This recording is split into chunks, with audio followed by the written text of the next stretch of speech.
Rəsmi Bakıda, rəsmi Moskvada çox ustalıqla, çox məharətlə şahmat partiyasını oynayırlar.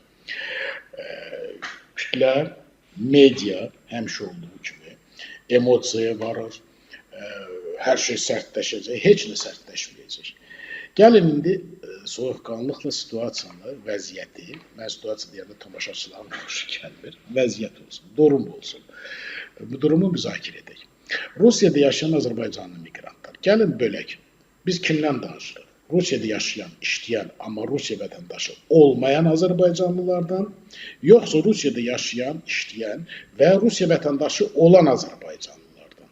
Rusiya vətəndaşı olan Azərbaycanlılar təbii ki, vətəndaş olduqlarına görə Rusiya qanunlarını icra etməlidir. O qanunların da tərkibində hərbi əməliyyatlara çağırış var.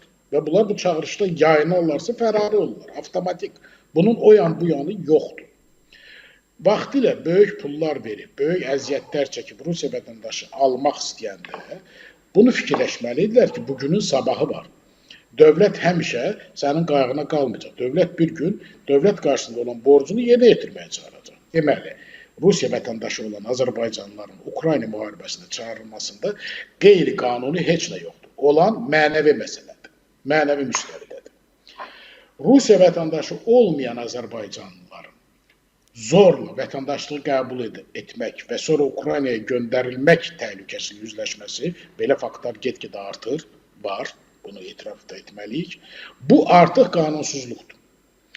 Rusiya miqrantlarımızı geri göndərə bilərmi kütləvi şəkildə? Yox.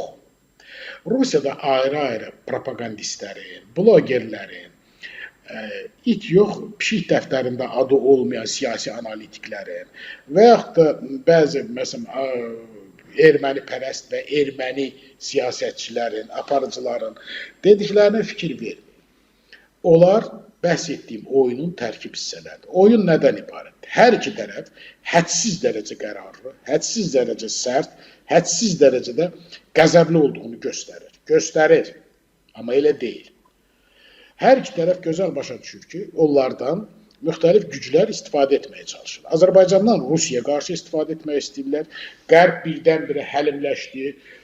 Məsələn, bildirir ki, baxın, nə gözəl qəhrəman Azərbaycan. YouTube kanallarına baxsanız görəcəksiniz. Rəsmi Bakı Rusiyanı döydü, Rus ayısını diz çöktürdü, filan. Bunlar hamısı kasıblar üçün nağıllardır. Rusiyada isə bildirirlər ki, miqrantları qovacağıq, belə eləyəcək, filan. Miqrantları qova bilməzlər. Bu qovsalar Rusiya iqtisadiyyatı çökəcək.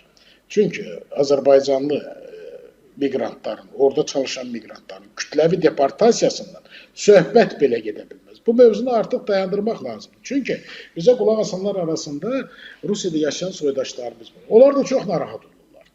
Onlar oyuna gəlməsinlər. Birincisi, onlara vətəndaşlıq təklif olunursa, bilin, sizi Ukraynaya göndərmək istəyirlər.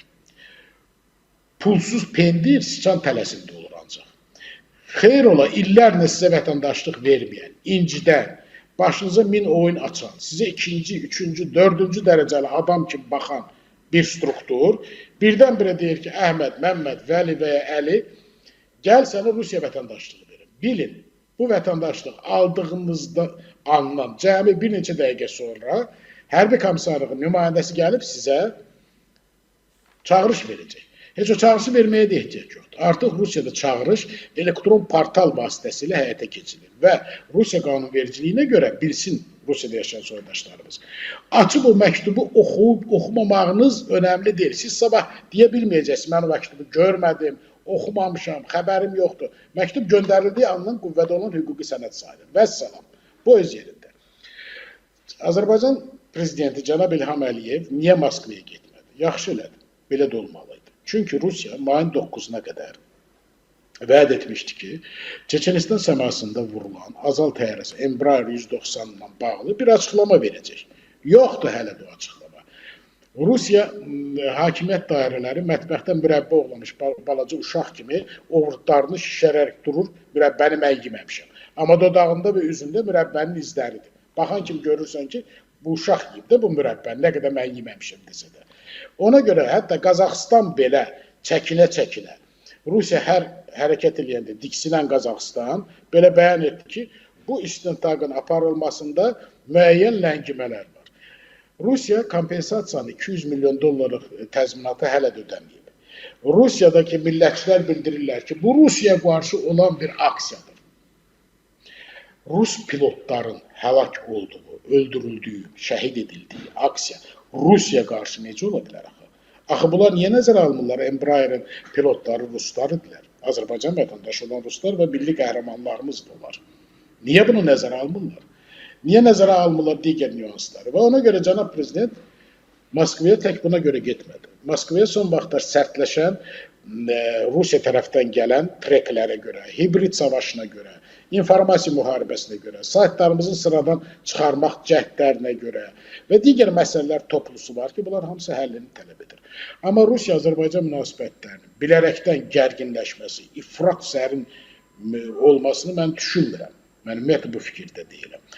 Rusiya-Azərbaycan münasibətləri gərginləşdirməkdə maraqlı deyil. Niyə? Əgər 2025-ci ilə qədər Azərbaycan-Rusiya ilə münasibətləri gərginləşdirməkdən çəkinirdisə, 2025-ci ilin yanvarından bu yana Rusiya bizdən asılıdır artıq. Bəli, bu bir qədər bəlağətli səslənə bilər.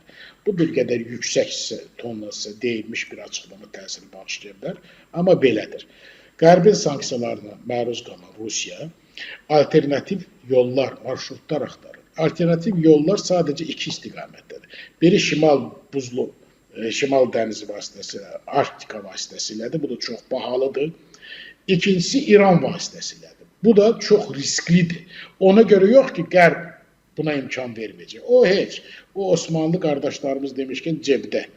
Məsələ burasında İran bundan istifadə edəcək. Rusiya ilə İran bir-birinə güvənməyən, amma kütlə qarşısında öpüşən, marça-marçla öpüşərək bir-birini qucaqlayan iki mehriban düşmənə bənzəyir.